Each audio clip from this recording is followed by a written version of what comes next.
প্রিয় চাকরি প্রত্যাশী বন্ধুরা, আসসালামু আলাইকুম। আশা করি আল্লাহর রহমতে আপনারা সকলে ভালো আছেন। তো ইতিমধ্যে আপনারা দেখতে পাচ্ছেন ডিসিডি অর্থাৎ প্রতিরক্ষা মন্ত্রণালয়ে বিশাল নিয়োগ বিজ্ঞপ্তি প্রকাশিত হয়েছে। তো দেখতে পাচ্ছেন প্রতিরক্ষা মন্ত্রণালয়ের বিশাল নিয়োগ বিজ্ঞপ্তি। তো এই নিয়োগ বিজ্ঞপ্তি সংক্রান্ত এ টু জেড বিষয়ে আজকের এই ভিডিওটিতে তুলে ধরবো। তাই ভিডিওটি অত্যন্ত গুরুত্বপূর্ণ আপনার জন্য।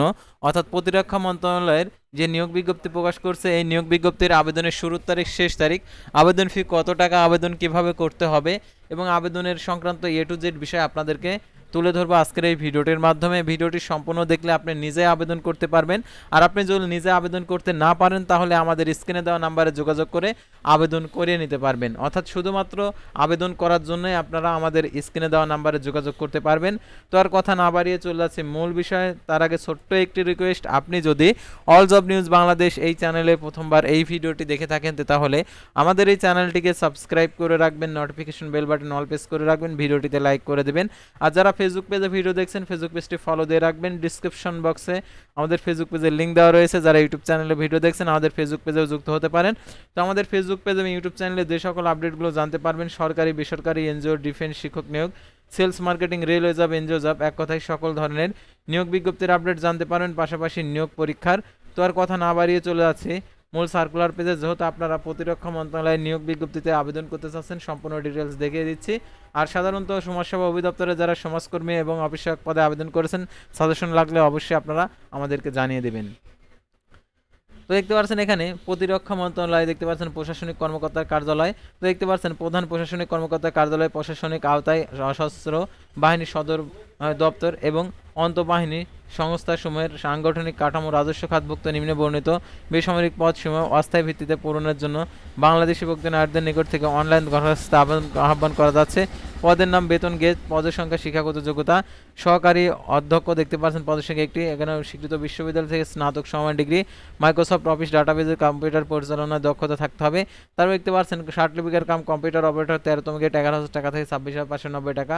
কোনো স্বীকৃত বিশ্ববিদ্যালয় হতে দ্বিতীয় শ্রেণী সমান সিভিতে স্নাতক সমান ডিগ্রি, কম্পিউটার ব্যবহারের দক্ষতা, কম্পিউটারে প্রতি মিনিটে ইংরেজিতে 80 শব্দ এবং বাংলায় 25 শব্দের গতি থাকতে হবে 60 লিপিতে।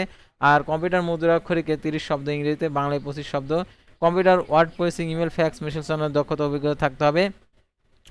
কম্পিউটার অপারেটর 13তম গেট 11,000 টাকা থেকে 26,590 টাকা। পদের সংখ্যা 4টি। কোনো স্বীকৃত বিশ্ববিদ্যালয় হতে বিজ্ঞান বিভাগের স্নাতক সমান ডিগ্রি, কম্পিউটার মুদ্রাক্ষরকে প্রতি মিনিটে বাংলায় 25 এবং ইংরেজিতে 30 শব্দের গতি থাকতে হবে। স্ট্যান্ডার্ড অ্যাবিলিটি টেস্ট উত্তীর্ণ।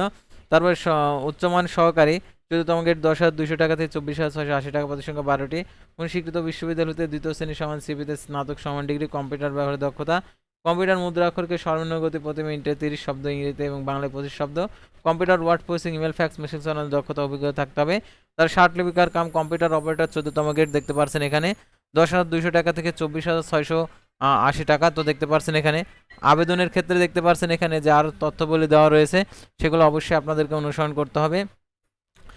উচ্চমান সহকারী, এটার জন্য দেখতে পাচ্ছেন দ্বিতীয় শ্রেণী সমান সিপিতে স্নাতক সমান ডিগ্রি, কম্পিউটার ব্যবহারের দক্ষতা, কম্পিউটার মুদ্রাক্ষরিকে 30 শব্দ, বাংলায় 25 শব্দ। তারপরে দেখতে পাচ্ছেন 60 লিপিকার কাম কম্পিউটার অপারেটর, পদের সংখ্যা 5টি।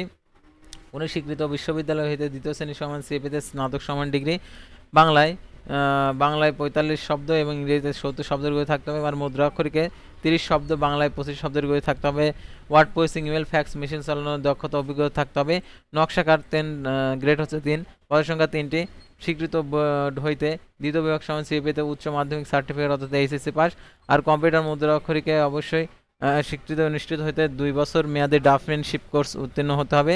তো তারপরে দেখতে পাচ্ছেন এখানে ড্রাইভার 15তম গেট 9,700 টাকা থেকে 23,490 টাকা। কোন স্বীকৃত বোর্ড হইতে দ্বিতীয় বিভাগ সমান সিএপিতে মাধ্যমিক স্কুল সার্টিফিকেট সমান পরীক্ষা উত্তীর্ণ, ভারী ড্রাইভিং লাইসেন্স থাকতে হবে। তারও অফিস সহকারীর কাম কম্পিউটার মুদ্রাক্ষরিক 16তম গেট, পদের সংখ্যা 33টি। অর্থাৎ অফিস সহকারীর কাম কম্পিউটার মুদ্রাক্ষরিক 16তম গেট, পদের সংখ্যা 33টি। কোন স্বীকৃত বোর্ড হইতে দ্বিতীয় বিভাগ সমান সিএপিতে উচ্চ মাধ্যমিক সার্টিফিকেট সমান পরীক্ষা উত্তীর্ণ, কম্পিউটার ব্যবহারের দক্ষতা, কম্পিউটার মুদ্রাক্ষরকে প্রতি মিনিটে ইংরেজিতে 20 এবং বাংলায় 20 শব্দের গতি থাকতে হবে। Computer word processing, email, fax, message চালানোর দক্ষতা অভিজ্ঞতা থাকতে হবে। তারপর স্টোরম্যান 16তম গেট, পদের সংখ্যা 1টি। এটার জন্য এইচএসসি পাস, কম্পিউটার দক্ষতা থাকতে হবে।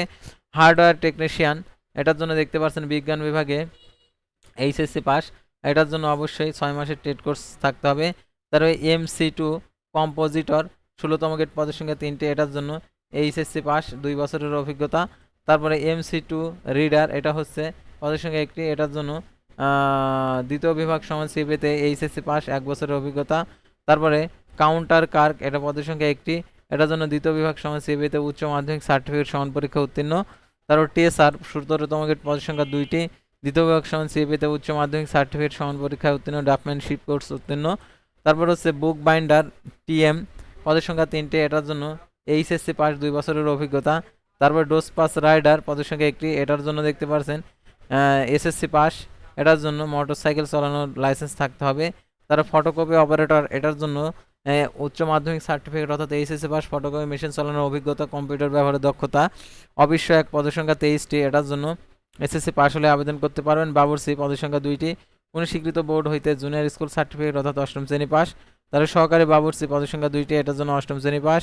তারা মেশ ওয়েটার, পদের সংখ্যা 2টি, এটার জন্য এসএসসি পাস। তারা নিরাপত্তা প্রহরী, পদের সংখ্যা 1টি, এটার জন্য এসএসসি পাস।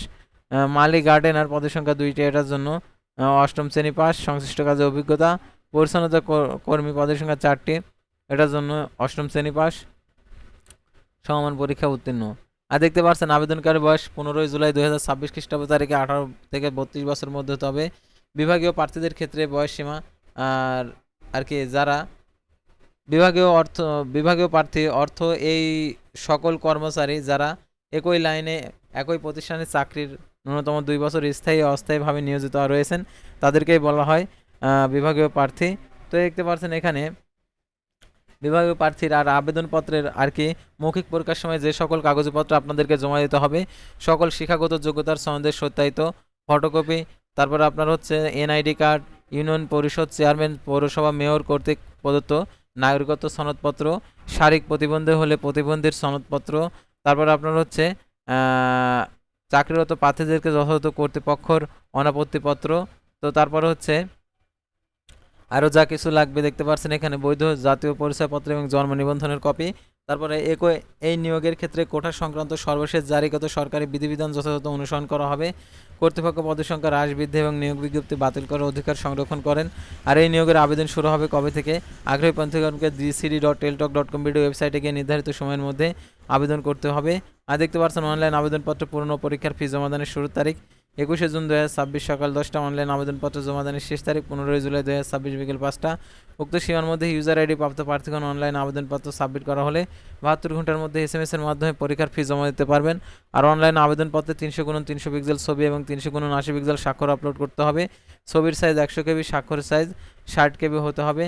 আর দেখতে পাচ্ছেন এখানে অনলাইনে SMS এর মাধ্যমে যে টাকা আপনাদেরকে পেড করতে হবে 1 থেকে 13 নং ক্রমিক নং পদের জন্য দেখতে পাচ্ছেন 112 টাকা প্রদান করতে হবে।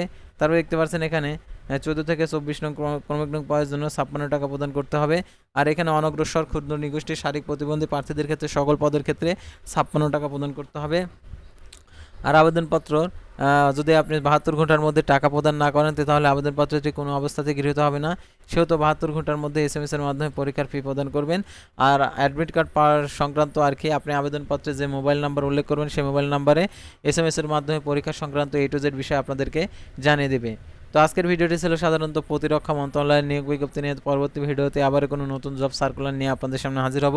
সে পর্যন্ত সবাই ভালো থাকবেন, সুস্থ থাকবেন, আর অবশ্যই আমাদের ফেসবুক পেজটি ফলো দিয়ে রাখবেন, ইউটিউব চ্যানেলটি সাবস্ক্রাইব করে রাখবেন। আর যারা আমাদের মাধ্যমে আবেদন করতে চান শুধুমাত্র আমাদের স্ক্রিনে দেওয়া নাম্বারে যোগাযোগ করতে পারেন। আর আপনারা যোগাযোগ করে প্রথমেই বলবেন আমরা আবেদন করতে চাই, তাহলে কী কী লাগবে সেগুলো আমরা পাঠিয়ে দেবো, সেই অনুযায়ী কাগজপত্র দিলেই আমরা আবেদন করে দেব। তো আজকের ভিডিওটি এ পর্যন্তই। আল্লাহ হাফেজ।